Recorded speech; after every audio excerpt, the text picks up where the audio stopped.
Okay, there's a couple things that we have for today. So I want to start with, this is actually taking a step back, but this is a question that was related to the 10.1 homework. So I'd like to look at this one. And then we're still going to talk about Taylor series. And remember that Taylor series really is a type of power series, right? Because power series just have coefficients and powers of x that keep getting added together. And a Taylor series is a very specific one where those coefficients are certain derivatives at the values of a and so on, divided by the factorials of the term. So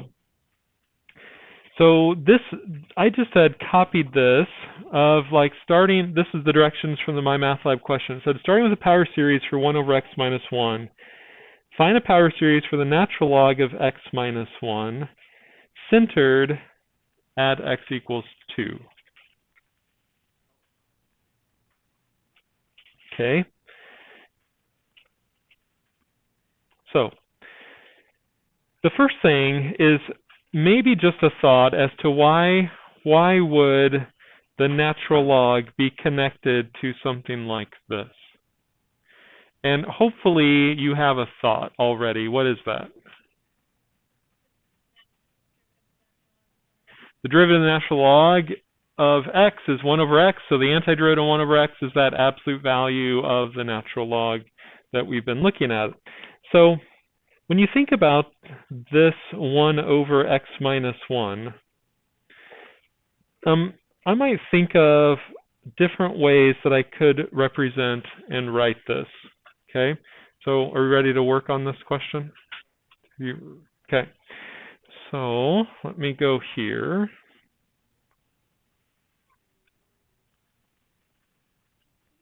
The first thing I'd like you to do is to write, I'd like you to write what that series would be.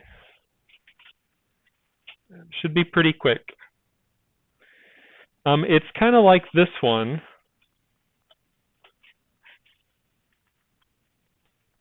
Hopefully you know this one, which means you should know that one.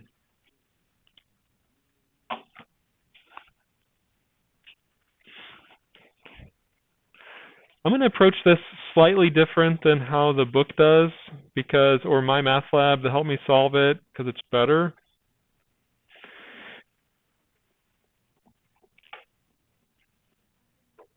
Okay, 1 over 1 minus x, what is this?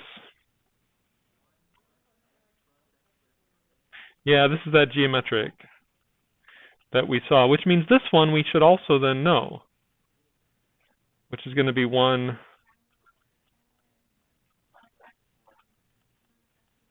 et cetera, et cetera, et cetera. We can find those how, like how do I get this top one from the bottom one? Yeah, so really if I just look at this and go, what if x right here was negative x? And if I substitute that in, I would get a 1 plus x, so I substitute over here and I should get the same thing. Okay. Now if we think about, so this top one is where I'm saying is related to this question that we're looking at. Now I want it centered at 2. Which means, shouldn't there be like these quantities of x minus 2? And so if I look at this and I rewrite it as 1 plus x minus 2, do you notice that this simplifies to the thing I'm interested in? Which means I should know what this is equal to. This is equal to 1 minus an x minus 2 plus an x minus 2 squared minus an x minus 2 cubed plus dot dot dot. Still good? Substitution again, like you could think of it that way. Every x becomes an x minus 2. Okay. So right now, this is actually equal to the thing that I'm interested in, right? I was interested in this 1 over x minus 1, And I'm thinking about that because it's the natural log of x minus 1, right? Because isn't the derivative of the natural log of x minus 1 1 over x minus 1, so I've got that connection. But notice then, if I am trying to find the series for the natural log of x minus 1, do you notice it's then the integral of this? Right, it's the other direction. So write this with me. So I'm going to put an integral here.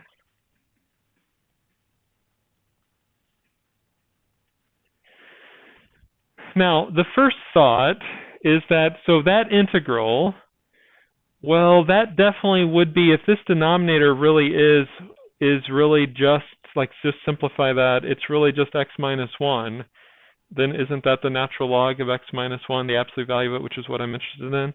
Now, there's a little bit of a rub here. There really is a constant that's going to happen, right? So what we're going to do is this. I'm going to make this a definite integral. So I'm going to choose the lower limit to be the center. And I'm going to choose the upper limit to be x. Now, since I've done that, I probably need to go back and change these to like t's. Okay. I mean, it doesn't really change the problem. Like if I think of the series, I could put t's or x's, whatever. Now, let's think about why I would do that. So if I would think about this antiderivative, so if I would say my function, f of t, is 1 over t minus 1, what is the antiderivative? This is stuff we've been doing recently. Ellen, what? Something else? Absolute value, yep, it'd be that. Okay, so if you substitute in x to the upper limit, right, isn't that what we're supposed to do? Substitute x into the upper limit. I'm going to write the natural log of the absolute value of x minus 1. Now substitute 2 into the antiderivative. What do I get? I get 0. The c's have canceled out. So do you notice that we're getting exactly the antiderivative? There's not a constant that I have to worry about. I'm getting exactly the function I wanted. Okay? So look back above. If this thing in yellow is the same as this thing in green, well, if I integrate this side from 2 to the x, like think about it like from a graphical perspective, if I integrate this from 2 to the x to 2x, wouldn't that give the same value? Right, if the two graphs are the same, shouldn't the shaded regions underneath them be the same? And again, I don't have to then worry about the constant because the constants here are going to drop out. Okay, so, and if we can do that, do you notice that then we have written a series for the thing I'm interested in? Right? So, here's then my suggestion for this question, and you can look back at this and finish this one. Split it apart, like into multiple integrals. Like, again, I might change all of these to t's just so it doesn't look confusing. So it would be minus the integral from 2 to x of t minus 2 plus the integral, that should say x, from 2 to x of the next one, and so on. Maybe I'll write one more, t minus 2 squared. It's the antiderivative here. T, substitute in x, minus substitute in 2. What do we end up writing? X minus 2. Which actually makes sense. Like, shouldn't the first term correspond to this transformation that we're thinking about where the center is? So I didn't write that, but thinking antiderivative, if that's my function, f of t is 1, the antiderivative is t plus c. So the antiderivative evaluated at x is x plus c, substitute in 2 is 2 plus c. I subtract those, the c's cancel out, x minus 2. Minus, what's the next one? Do the next two. at your table. Talk to each other if you need help.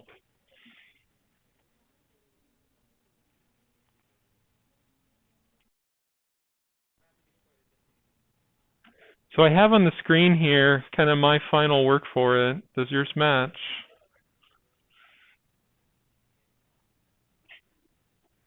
That when you're thinking about the antiderivatives here, like you could do a U substitution like we've been doing in class, but you're just going to say du equals dt. So really, it's just increase the power by 1. So this becomes a t minus 2 to the second, divide by 2. Now substitute in x minus substitute in the lower limit. When you substitute in the lower limit for all of these, isn't it always 0? Because it's centered at 2. So when you substitute in 2, you're going to get zeros.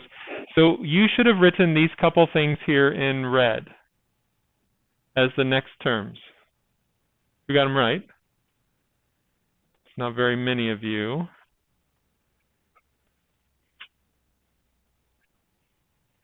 Now, so what we're really then saying is that the natural log of x minus 2 is this minus this plus this, et cetera, et cetera, et cetera. And what we would see on the right-hand side is that polynomial would be fitting well around 2 and then moving away from 2 in terms of the fit. Now, this last piece is something that we're going to have to start getting better at. It's how to write the summation using that notation. Now, so first, summation sum. So I'm adding together a bunch of things. I picked the index here to be n. It could be n, it could be I, it could be k. It doesn't matter. Like, you're going to see all of those. I said start at 1, which means when I substitute 1 over here, I better get x minus 2. Well, when I look at this index has to correspond to the power of x minus 2. So notice that that's why I'm saying n. If n is 1, I get 1. If n is 2, I get 2, and 3, and so on. Notice that the power and the denominator are the same, so I put an n. Then I just need to make it alternate. Starting with a positive and then a negative, so I added 1 to a negative 1 power. So there is the power series for that natural log. Okay, I wanted you to see that. That's a homework question. So if you missed that one, go back to that, see if you can try it on your own. Any questions for me about this process?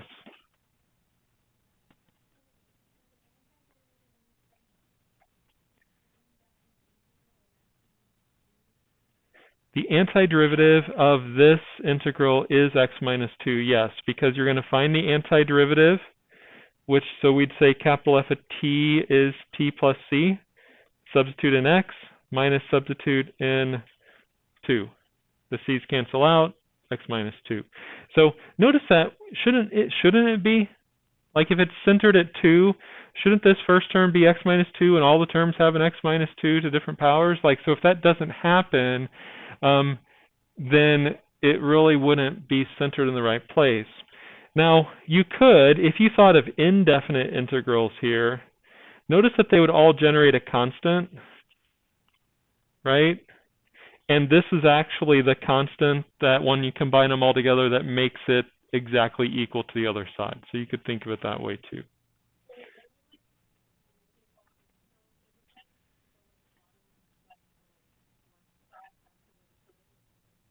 Yes, these will all be, so because that's really what we did on the left side, we made the lower limit 2 right here. Like if I make the lower limit 2 here and I integrate, I get exactly the piece that I want. So I want to then integrate both sides with the lower limit of 2 then, right? So if I'm starting with two things that are equal, do the same thing to both sides, they should still be equal. So that's why here, yes, all of these would have lower limits of 2. Now, what's going to happen for everyone past the first one? What does a lower limit of 2 cause for the antiderivative?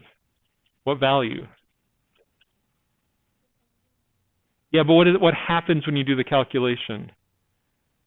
Like when you substitute in the lower limit of 2 into the antiderivative, what answer do you always get beyond the first one? 0, right? Because you're going to increase the power, you're going to have a t minus 2. So that's the other reason that's going to cause all of those constants to drop out.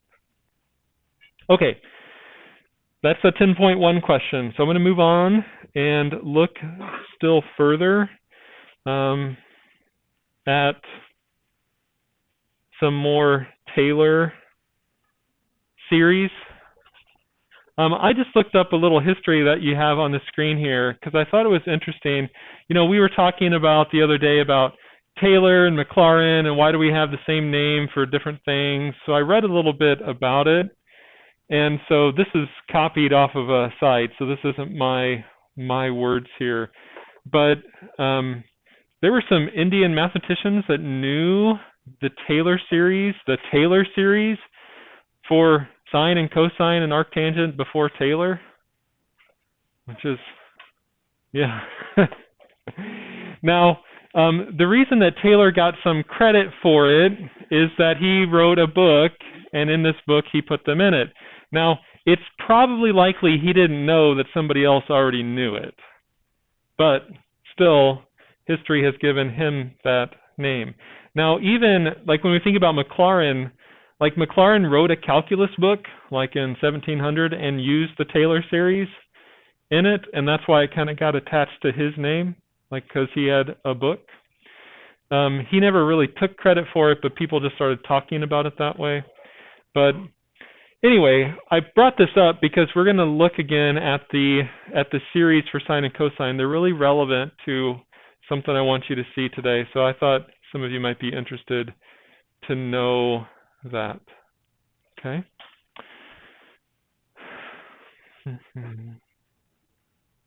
Oh, by the way, I'd read something else that so Maclaurin, who didn't come up with it, got his name attached to it. Something happened like that to him. Like, did you study Cramer's rule last year in matrices? Cramer's rule. There's a way to solve a system, and it's called Cramer's rule. It was developed by Maclaurin. Yeah, that kind of sucks, right? So anyway, here's what I want to do. Step 1. I know, all of history. Step 1, I want you to write on your paper right now the series for e to the x. So what's the Taylor series for e to the x?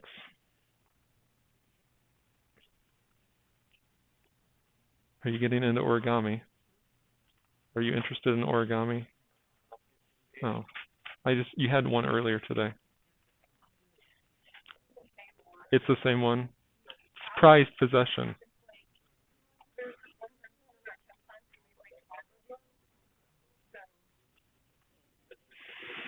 Start like hanging them from the ceiling, you know. If you have to look up e to the x, what the Taylor series is, then well, you should memorize it at some point.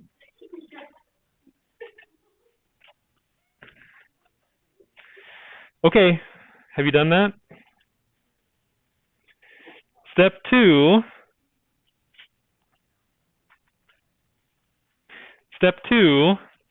Like, remember what you're writing here. You're saying e to the x equals something, right? You should have x's, you should have factorials written down there. You can make it if you forgot, right? You can evaluate it at 0. You can add to that the derivative evaluated at 0 times x divided by 1 plus the second derivative value is 0, so on, so on, so on. Okay? Step 2. Oh, maybe I'll back up and say one more thing. Remember that what you're doing here is you're saying e to the x, this function, is equal to this function. Which means if you want to know what e squared is, you could put a 2 everywhere you saw an x over here, and that would tell you what e squared is. You want to know what e is, put a 1 everywhere, right? So I can find new series by substitution. Now this one looks strange, like why would I pick this? So this is the imaginary unit I, x.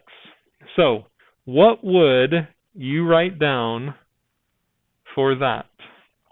Take a second and do that. So using this, what would you write down here?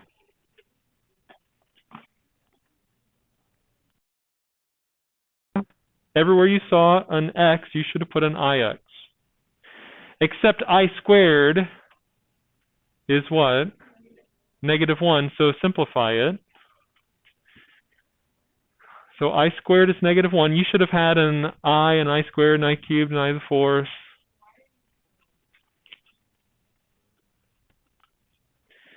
And hopefully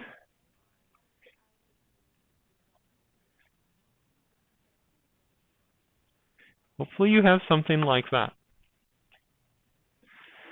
I to the fourth is 1, because if I squared is -1, I squared times I squared is -1 times -1, which is 1. Yes? It really is an I times x, yes. I'm really taking, well, if I is just the square root of -1, I could say square root of -1 times x, right? Like, maybe you're looking at this going, I don't know why I'd ever do that. And the other thing that students often say is that, why do we even talk about imaginary numbers? Well, hold on. It is. So, are we okay here? Any questions, Siri? Well, when you say plug in 0 for x, what do you mean?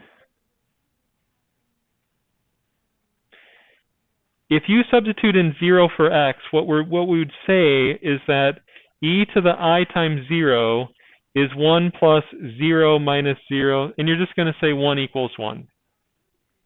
Okay? Now, when you look at this, there's something peculiar, if you notice it. I'm looking at this. If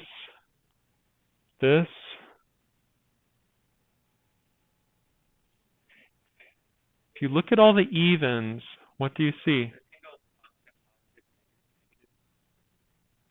What do you mean?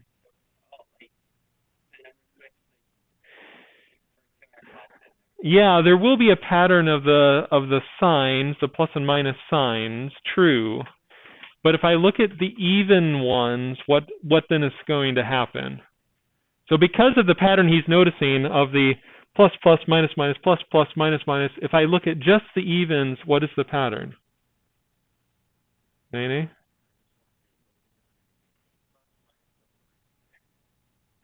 Yes. There's no I, and it's going to alternate. Wait a minute.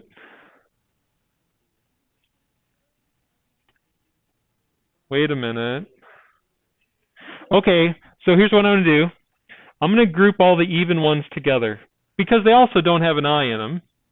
And I'm going to group all the odd ones together. Now, if all the odd ones have an I in them, couldn't I factor it out?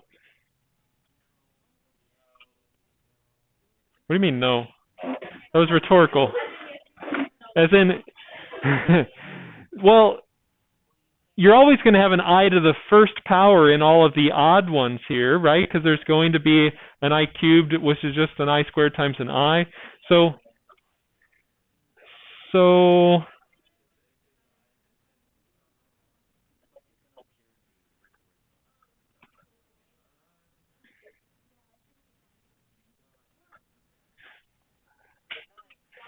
what is this? First quantity. You've seen it. It's one of them. Come on. Maduri knew this in like 1300 AD. What is it? This is cosine of what? This is cosine of x. You were right the first time. What are all of the odds going to be? This is actually I times the sine of x, which leads us to this statement, which is Euler's, should be Euler's formula.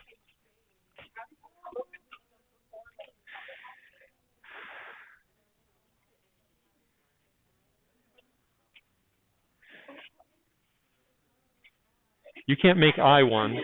You cannot make I equal to 1. Okay, but I like where you're going with that, Nene. So here's a statement, and you look at it and go, Okay, that's kind of weird. It's something though, right? Like, and again, think about what we are actually saying. We're saying the thing on the left is identical to the thing on the right. Identical. Because we're saying e to the x is this whole thing, and all I've done is manipulate it with different numbers, complex, which you don't like, but this is actually going to be true, equal to each other for all values of x, right? So if I wanted to pick a certain x value, and I put x that value on the left and put x that same value on the right, I have two things that are equal. Now, there's a value of x that's pretty interesting to think about. It's the value of pi. If x equals pi, what does this yellow box, I don't know why I thought it was blue. What is this yellow box? I'm not colorblind. So, what does it say? So, e to the what power? I pi equals the cosine of pi. What's the cosine of pi? Plus I times the sine of pi. I times 0 is 0. Well, that's totally different. Because i's a value.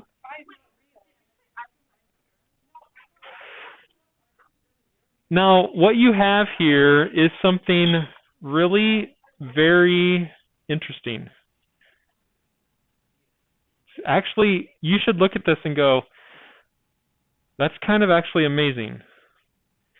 We have an equation that relates the 5 most important numbers in mathematics. E, I, pi, 1, and 0. I can think about it being 1 because I could say add 1 to both sides and say 1 equals, or 1 plus e to the I pi equals 0. Which is actually then maybe says something about I that you are uncomfortable with. That I, this imaginary unit, if I look at it in a certain way, like is just a real number. It's just the number -1.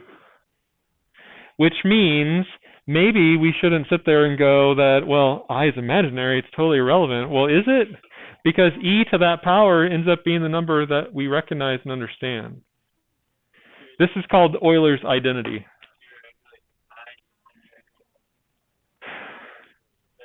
We're not saying I equals -1, but e somehow to the I power times pi ends up being -1.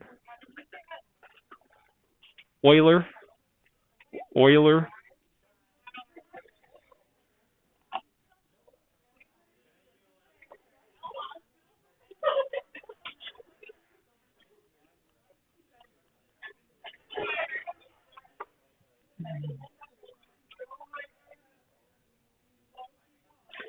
Okay, so here's what I have for us today. What I want to do is look at a couple examples of a Taylor series. And the ones that I chose here are ones that are going to be written as a summation, because again, I think that's the part that we are the worst at. But this is multiple choice. And I do have for us today a handout of additional problems that are all Taylor series. Okay? And let's see. Anyway. Sorry. So find the Taylor series of f by f generated by f at x equals a. A here is 5. So when I think about the Taylor series, again, what we should be thinking is we evaluate something at the center. The center here would be 5. Then I'm going to add to that the derivative evaluated at 5 times an x minus 5 to the first over 1 plus the second derivative evaluated at 5, x minus 5 squared over 2 I could say 2 factorial or 2, same thing, right? And so on, et cetera, et cetera, et cetera. Now, when you write that out, the goal is, can you rewrite it as a summation? Okay? Can you rewrite it as a summation? Now, first, notice that I see a bunch of x minus 5s to the n's in all of these answers. Well, that makes perfect sense because that's this piece, right? So, what I want you to do, and here's going to be my suggestion, okay? Because now part of the AP test is going to have these kind of multiple choice questions like this. Part of it, you might have to come up with the summation on your own. So my suggestion is to try to write out 3 or 4 terms, okay? And then as you examine these, try to make one of these summations. Try it. Okay, so let's do it. And then I have another one here for you to look at. So first, I might think about this as x to the minus 1.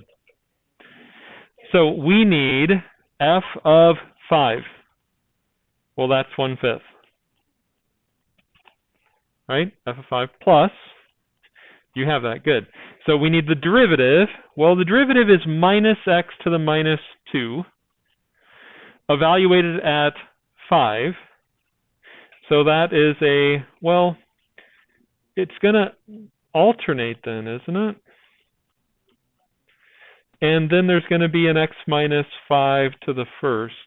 The reason it's going to alternate is because then I'm going to take the second derivative and I'm going to bring down another negative, right? I'm going to keep bringing down negative exponents. So actually, if this was a multiple choice question on the AP exam, like A and D are wrong because they don't alternate.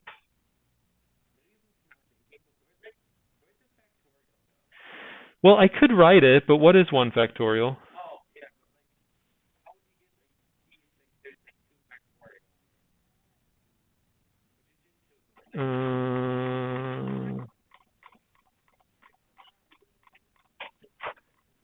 I don't know.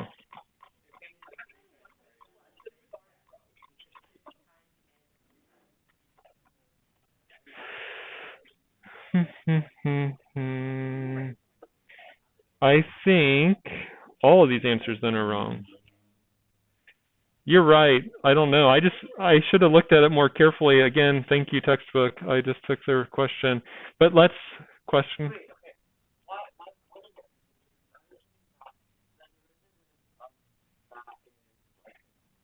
Oh, wait, we're actually going to be okay. It does drop out. Yes, why? Where's it going?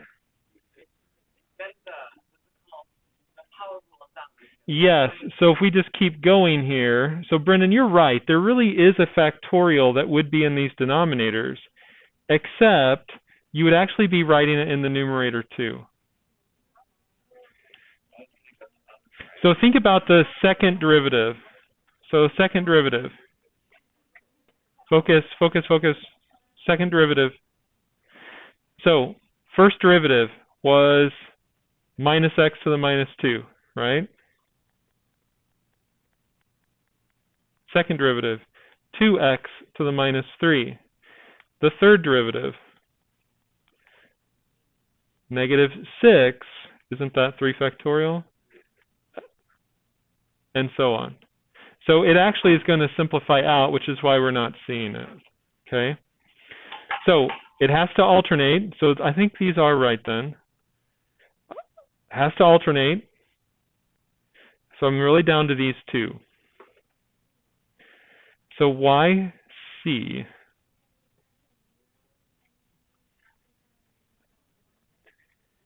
Yes, this is an important comment, okay? That this summation says when I substitute in 0, I get the first number in the list, okay? So it's not saying when I substitute in 1, I get 1/5. It actually says the first number I should substitute in is 0 to get 1/5. So that's why the exponent here wouldn't work out, okay?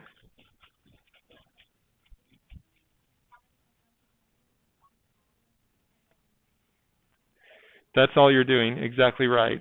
So I'm going to again say writing these out is the step you ought to do, and then you're trying to just rewrite it in one of these forms. Okay? Let's try this one's like it. Can you spot it?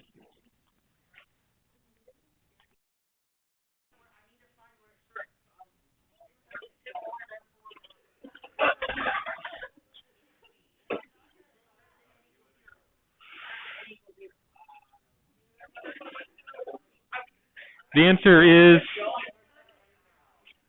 is D.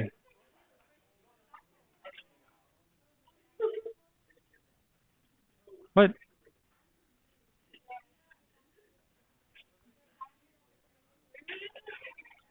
I can't hear.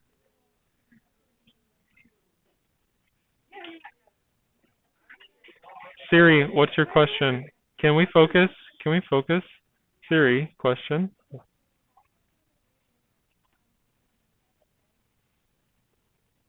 Times 2/7.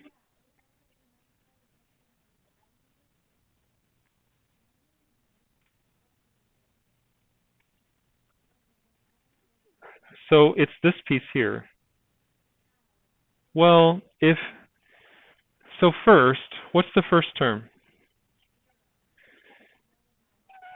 No, it's 1/49. It's f of 7, right? So that's 1/49. Okay. The second term should be the derivative at 7 times an x minus 7 over 1 factorial. So if I simplify that, so the derivative, so this is an x to the minus 2, so it's a minus 2 to x to the minus 3. Substitute that in. So notice that it's probably better to think about the denominator as just 7 cubed then, right? Instead of trying to actually calculate it. So notice that, can you already see this 7 to the n plus 2 pattern?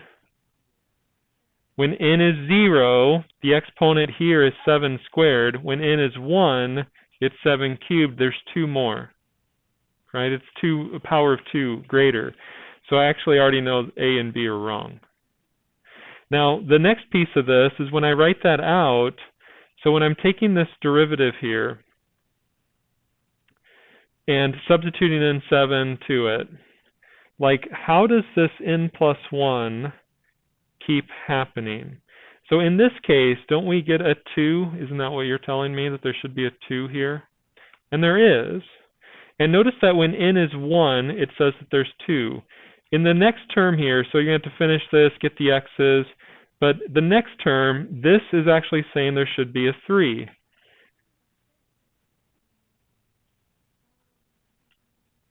Yeah, you'll need to simplify it because there's going to be,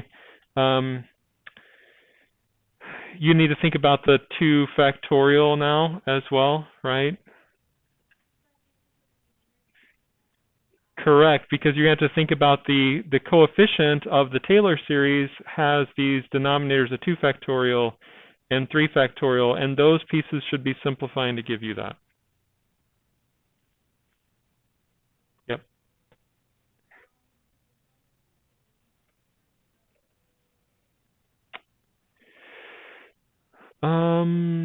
The x's should just be like, yeah, I didn't write them, but they're these pieces. Is this what you're saying? Like, think about from the Taylor polynomial that we're trying to write, that the only time we get x's is it's the x minus 7 to the 0, x minus 7 to the first, x minus 7 squared, and so on.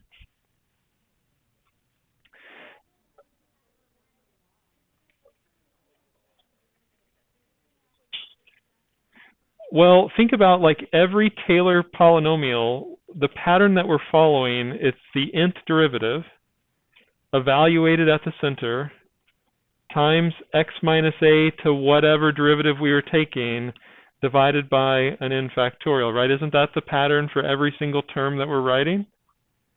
So this is the piece that I think you left off, which is why you didn't see the pattern.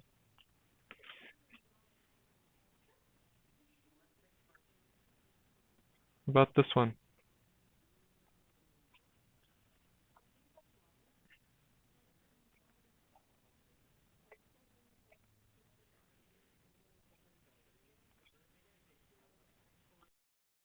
Okay, so this one, the answer is B as in boy. Okay. Bog, ball, bomb. What?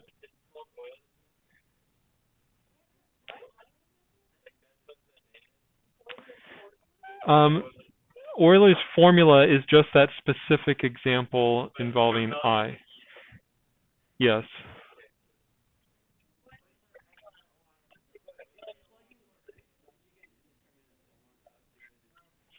Well, here's an observation.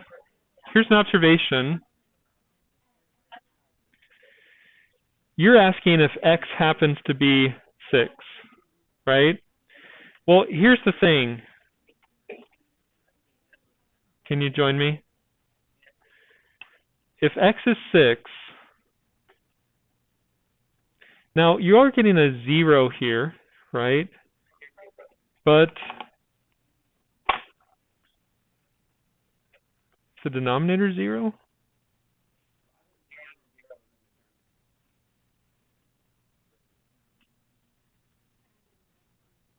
Well, here's the thing. Just because it's indeterminate doesn't then make it like undefined, right? It means that that representation is hard to see what that value is. So that's why when we even would say this, at 0 or 0, I would say could be anything. We don't say at this moment that the limit doesn't exist, right? We say that, well, maybe if I'm looking at that, I'm not sure what it is. So here's the thing. You would never use this Taylor series to approximate this function at 6. You would never do it. You would never come across that issue that you're seeing. Do you know why? Why is that actually something that you would never do? Because it's centered there. Like, when you think about the first step of writing this out, like, don't you end up writing f of 6? Right? You actually know the value there, right? So why would I use the series to approximate where I actually already know the answer? And so you would never put the a value in for x. It doesn't make sense because you actually know the value already. And what you would actually be doing is writing the series for that number, really. So, all right, so here's where we're at. So we're an hour in today. I have for you an additional packet that has a bunch of series on it, okay? And so what I'd like you to do,